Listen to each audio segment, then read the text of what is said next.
What's going on, Bengals fans? Happy Monday to you. Stone Shields on hand for another edition of Bengals Breakdown. Coming up on today's show, we're going to be talking about some rumors circulating around Nick Bolton, linebacker of the Kansas City Chiefs, and perhaps him coming to Cincinnati for the 2025 season as a free agent. Going to be talking about that. Also, there are some concerns with Tee Higgins reaching a long-term deal with the Cincinnati Bengals. We will break down what a national NFL insider had to say. Also, over the weekend, Sheldon Rankins was cut. We will have my thoughts and opinions on that. And closing out today's show, another round one mock for the Cincinnati Bengals. Going to be breaking down who A to Z Sports has Cincinnati taking at number 17 overall. But before we get into that, make sure you guys hit that sub button if you have not done so already. Big shout out to you guys for helping us hit 17K over the weekend. Next up, we are going for 18,000 subscribers here. Obviously got a long way to go, but help us out. Hit that sub button if you haven't done so already. We actually are leaving for the NFL Combine later this evening, so we're going to have coverage from Indianapolis of the NFL Combine, so don't miss out on any of that. Hit that sub button, youtube.com/Bengals TV. All right, here we go. Starting with Nick Bolton. USA Today thinks the Bengals should poach linebacker Nick Bolton from the Kansas City Chiefs. Bolton, of course, really has been a staple in Steve Spagnuolo's defense over the past few years, is a great linebacker, and is probably going to garner a sizable contract with whatever team he lands with, assuming he is not back with Kansas City. Let's take a look at what USA Today had to say about Nick Bolton potentially reaching a deal with the Cincinnati Bengals. This is Jacob Kamenker. Sorry if I mispronounced that name, Jacob, but he said, here's another move where an AFC contender gets better at the expense of the Chiefs. Bolton has been a productive three-down linebacker for Kansas City, eclipsing 100 tackles in 3 of his 4 seasons and logging career-best marks in sacks and pass defenses in 2024. The Bengals need a three-down linebacker to replace Jermaine Pratt, who requested a trade, and soon-to-be 25-year-old Bolton would be a core building block in Al Golden's defense. Look, this certainly is intriguing. As I mentioned, Nick Bolton really is a fantastic linebacker in the National Football League. 25 years of age, he's got really solid years ahead of him. Now, he has struggled at times in the pass game, which I think certainly is noteworthy. He's been elite at stopping the run, but those pass coverage statistics aren't necessarily the best. And, of course, if you remember the Bengals linebackers of last year and of 2023 as well, really have struggled in that coverage kind of role as a linebacker. Got to get better at that, so that certainly is a red flag. But in 2023, when Bolton missed half the season with a dislocated wrist, the Chiefs finished 17th in the league against the run. In 2022 and 2024, when he played the entirety of the season, Chiefs finished top 10 both of those years. So this is a guy that is an elite run defender. I think most people probably remember Nick Bolton from the Super Bowl a couple of years ago when they beat the Philadelphia Eagles. He did have that scoop and score on that Jalen Hurts fumble, probably the biggest play of his career. But Kansas City isn't going to franchise tag Nick Bolton. I think that's why a lot of people assume that he is going to be with a different team. If you franchise a linebacker under the new expansion of the salary cap, you're looking at over $25 million per season if you do that to a linebacker. And the highest paid linebacker right now in the NFL is Roquan Smith, and he's only making $20 million per year. So it really would be a shock if Kansas City were to franchise tag a linebacker in Nick Bolton. You certainly have to get better at that position. Obviously, Jermaine Pratt probably not going to be with the team going forward. Logan Wilson, I think, is a foundational piece. He's got to play better, but you really got to do a good job of getting back to where you once were in 2021 at that linebacker position. We'll see how Cincinnati opts to build around the guys they have in that room, but you're certainly looking for a new partner for Logan Wilson, assuming Jermaine Pratt gets moved at some point this offseason. Leads us to the pinned comment of today's video. Do you want to sign Nick Bolton? Let me know in the comments section. Type Y for yes or N for no. If that ad comes here on YouTube, that's totally fine. Take advantage of it. Get down in the comments. Let us know what you think. All right, next up, let's talk some Tee Higgins here on today's show. Now, I do want to make note, we're going to see more of these reports as time goes on. So there's some doubt from Phil Perry of NBC Sports. He's skeptical that Tee Higgins and the Cincinnati Bengals will reach a long-term extension. Let's take a look at what exactly Phil Perry said of NBC Sports Boston. He said, keeping it really short and sweet here, just talking to people around the league, And these are not people in Cincinnati, but the gist is I'll believe it when I see it.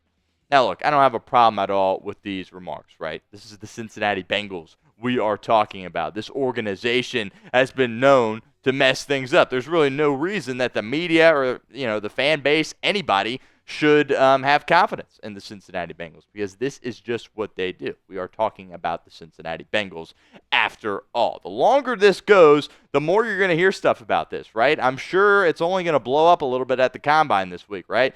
All the, people in the NFL are going to get together in Indianapolis. I'm sure the Bengals and Tee Higgins team are going to meet, and more rumors are going to spill out about this potentially not getting done. Tee Higgins obviously is someone that the Cincinnati Bengals want to hold on to and reach a long-term agreement with, but he's not just going to roll over, right? He still needs, to get the money that he deserves, right? And Cincinnati has to make sure that they can do that. There needs to be a sense of urgency with this organization. Higgins is a highly coveted guy. There isn't really a team in the NFL that doesn't have interest in Tee Higgins. So the Bengals got to make sure they attack this with good due diligence and can go out there and really come to terms on an agreement with Tee Higgins and make him a Cincinnati Bengal for the long term. But these rumors are just going to keep spilling out until the Bengals and Higgins officially reach an extension. We'll continue with our show here in a moment. But first, a shout out to our friends over at Fanatics. Bengals Sideline hats are out, and they are available now. Really encourage you guys to get over to the Fanatics website and check out some of these hats. I got a few of them myself. They've got some really cool ones up there on Fanatics. Obviously, it is the off season, but that doesn't mean you can't get some Cincinnati Bengals swag, courtesy of our friends over at Fanatics. It's chatsports.com/Bengals Sideline, and that link will be in the comment section and the description of today's video.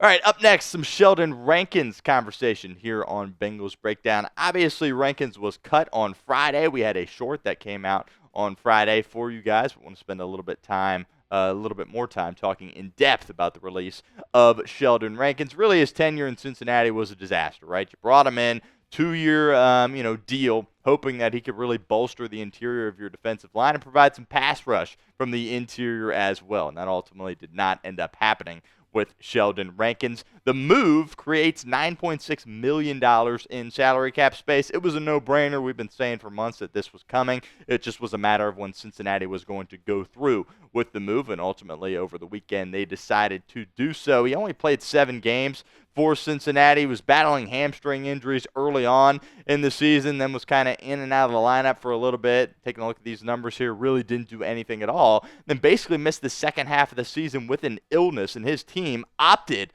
not to come out and really provide any details with this illness, so you can't help but speculate, was it really something that should have caused him to miss that much time or not? Certainly a little bit head-scratching there, but you brought him in to try to be the replacement for DJ Reader. You paid him more than the contract that Reader got in Detroit, and he simply wasn't nearly as good and obviously wasn't available at all. So you have to look to build that interior defensive line, obviously in the offseason, even if you were going to keep Sheldon Rankins, which really I don't even think that was a possibility, but you were going to have to address this room. B.J. Hill, of course, is a free agent. Kind of be surprised if he was back. You got a lot of youth in there, so look for Cincinnati to add that interior defensive line and free agency in the NFL draft as well. Another opportunity for you guys to get involved with our show here at Bengals Breakdown. What is your one-word reaction to the Bengals cutting Sheldon Rankins? Mine would be expected. I'm sure that probably is yours as well, but let me know a one-word reaction in the comments of today's video. All right, before we get out of here, we're going to talk a little Cincinnati Bengals mock draft. A to Z Sports, who I think really does a tremendous job covering the NFL, dropped their 2025 mock draft for the Cincinnati Bengals. They went through and did all 6 picks for the Cincinnati Bengals. We're just going to be talking about their first pick. Might touch on the later picks in a later show. But at the number 17 overall selection, A to Z Sports has Cincinnati taking Kenneth Grant, defensive tackle out of the University of Michigan. Certainly have some thoughts on this, which we will get to here in a moment. But let's take a look at what Ryan Roberts had to say, who made this draft for A to Z Sports. He said there isn't a much easier team to draft for than the Bengals. Pick whatever part of the defense you want to upgrade, and you're right. Grant brings a massive body at 342 pounds, and that size and impact should make everyone around him better. Kenneth Grant, of course, was a member of the Michigan team that won the national title a couple of years ago. Really is a big presence there on the interior of their defensive line. It's a guy that really is a good athlete for being so massive. I think a lot of people consider him to be a guy that can come in and make an immediate impact on whatever team drafts him into the National Football League. Look, my immediate takeaway from this, and this might not be, the most appropriate thing to say, but I'm honestly done with taking these Michigan players, to be honest with you. And I'm not some Ohio State guy coming out here and saying that. That does not describe me whatsoever, but you've gone, continuously with these Michigan guys. Dax Hill, right? DJ Turner II, right? Last year, interior, Chris Jenkins Jr., who, of course, played with Kenneth Grant, so there would be some chemistry there.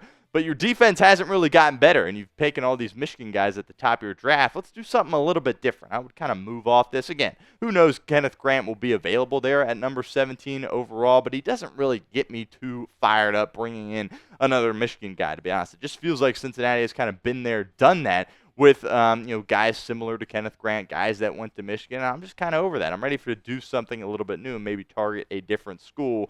Be one thing if your defense was outstanding the past couple of years, but you keep taking these Michigan guys and you really haven't improved whatsoever defensively. Hopefully guys like Dax Hill, DJ Turner, Chris Jenkins can continue to develop and morph into some really good players, but ultimately I probably would go a different direction and don't have a problem with the position at all. I've said, for the past several weeks, I'm taking the best defensive player available, but to me, Kenneth Grant, not the pick at 17. Make sure you guys give me a follow over on Twitter at StoneShields_. All of our Bengals breakdown content will be posted to my Twitter page. Also seeing some more short form content up there these days as well. So help me out. Give me a follow over on Twitter at StoneShields_.